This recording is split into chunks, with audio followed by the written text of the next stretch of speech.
नृसिंह भगवान की जय। भगवान नृसिंह का जो जन्मोत्सव है, इस दिन भगवान नृसिंह प्रहलाद की भक्ति के कारण एक खंभे से प्रकट हुए और भगवान के श्री हरि के 24 अवतारों में से एक अवतार, ऐसे जो भक्त वत्सल प्रभु खंभे से ही प्रकट हो गए अपने भक्त की रक्षा के लिए। ऐसे प्रभु के जन्म प्राकट्योत्सव की आप सभी को बहुत बहुत हार्दिक शुभकामनाएं। भगवान ऐसे प्रकट हुए कि उनका जो मुख था वो केवल सिंह का था और पूरा शरीर सुंदर स्वरूप वाला मनुष्य के आकार वाला था। नृसिंह जयंती शुक्ल पक्ष बैसाख में चतुर्दशी को मनाई जाती है और इस साल 2020 में नृसिंह भगवान का जो प्राकट्योत्सव है वो 6 मई को पड़ रही है।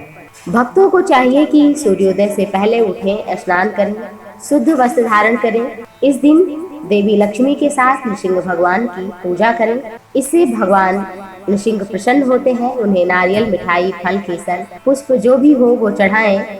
भगवान नृसिंह कृपा करते हैं, अपने भक्त की सदैव रखवाली करते हैं और इस दिन व्रत करें, अनाज का सेवन ना करें। देवता को प्रसन्न करने के लिए भक्त पवित्र मंत्रों का पाठ करें, दान करें, जरूरतमंदों को तिल, कपड़े, भोजन, कीमती धातु जो भी आपके पास सुलभ हो वो दान करें। नृसिंह भगवान की कथा इस प्रकार है।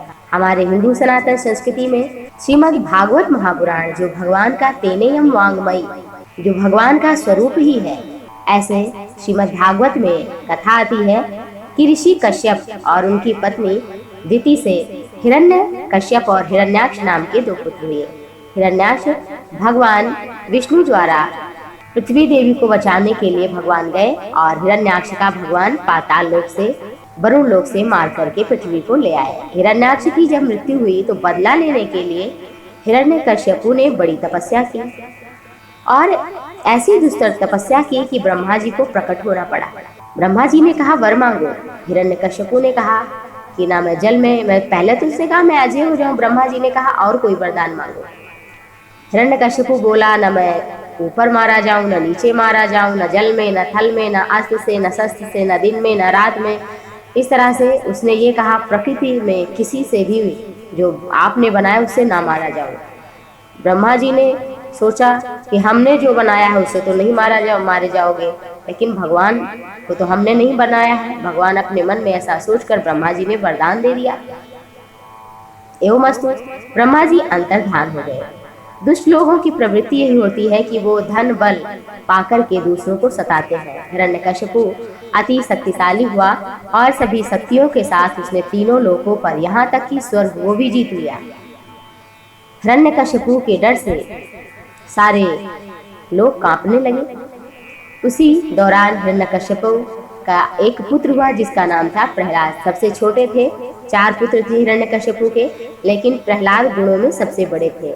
भगवान विष्णु के परम भक्त थे और हिरण्यकश्यपु ने प्रहलाद को भक्ति की तरफ से ध्यान हटाने का बड़ा प्रयास किया।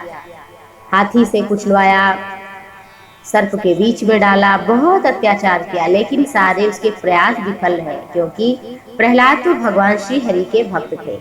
प्रहलाद की दृढ़ भक्ति के कारण भगवान नारायण उसे सभी अत्याचारों से बचाते रहे। एक बार हिरण्यकश्यपु ने अपने पुत्र प्रहलाद को जलाने के उद्देश्य से यज्ञ का आयोजन किया और उसमें अपनी होलिका नाम की बहन से कहा कि तुम लेकर के बैठो और ये आग से जल जाएगा, और तुम्हारे पास एक जो दुपट्टा है जो अग्नि में भी जोड़ कर बैठता है वो जलता नहीं है, तो तुम उस दुपट्टे को जो ब्रह्मा जी के द्वारा तुम्हें प्राप्त है उसको ओढ़ कर बैठना और ये जल जाएगा, तुम बच जाओगी। उसने कहा ऐसा ही होगा।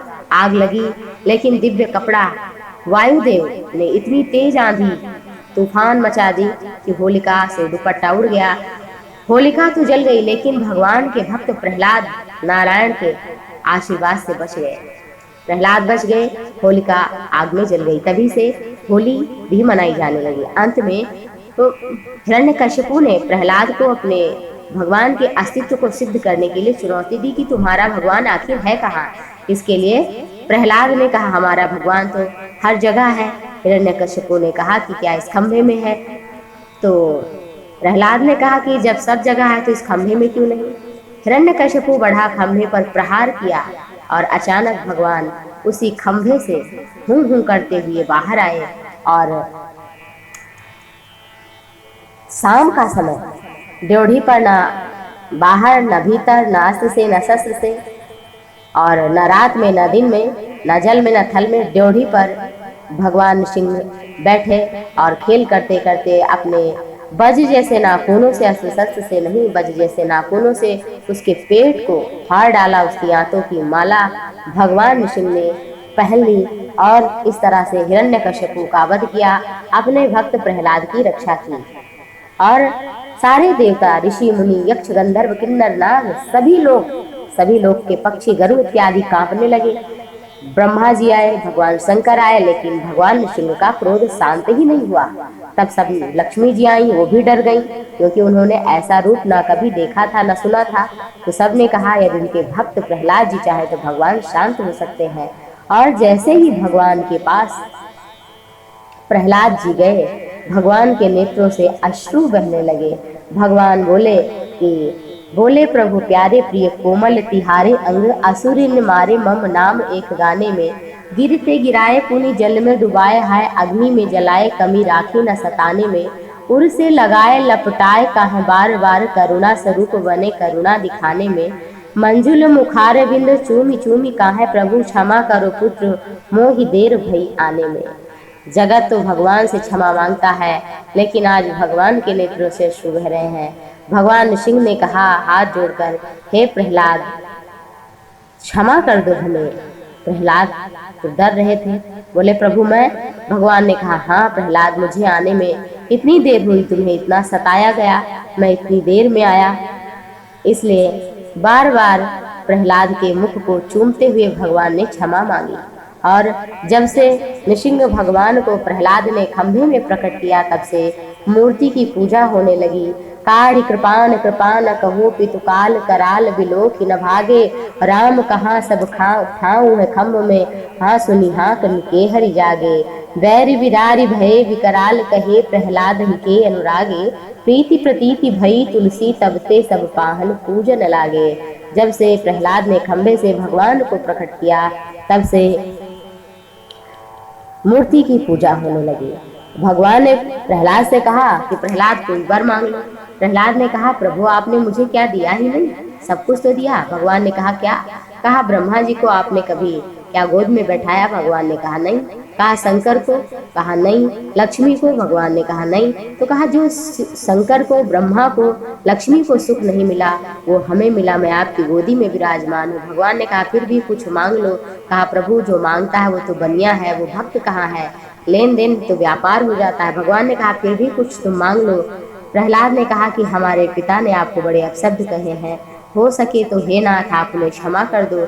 भगवान नृसिंह बोले कि पुत्र तुम जैसा भक्त जिस कुल में उत्पन्न हो जाता है, उस कुल की 21 पीढ़ियां तक जाती है। तुम केवल अपने पिता की बात कर रहे हो, और तुम्हारे पिता तो हमारे गोद में मुझे देखते हुए अपने प्राणों का त्याग किया है, इसलिए इनकी दुर्गति तो कभी हो ही नहीं सकती। प्रहलाद भगवान की कृपा से अति प्रसन्न हुए और सारे देवी देवता भगवान की फिर स्तुति करने लगे, जय जयकार होने लगी भगवान की। और भक्त वत्सल भगवान इस तरह से नृसिंह भगवान को प्रहलाद ने प्रकट किया।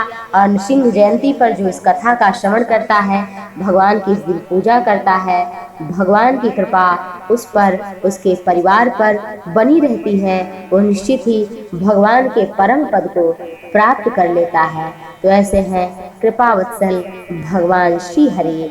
तो हरि व्यापक सर्वत्र समाना, प्रेम के प्रकट हों मैं जाना, देश काल दिस विदिश हुमाही, कहूँ सो कहाँ जहाँ प्रभु नाही। इस पंक्ति को प्रहलाद जी ने चरितार्थ किया कि भगवान तो कण कण में व्याप्त है, बस भक्ति तो मीरा जैसी, प्रहलाद जैसी चाहिए, जो कण कण में भगवान को प्रेम से दिखा पाए।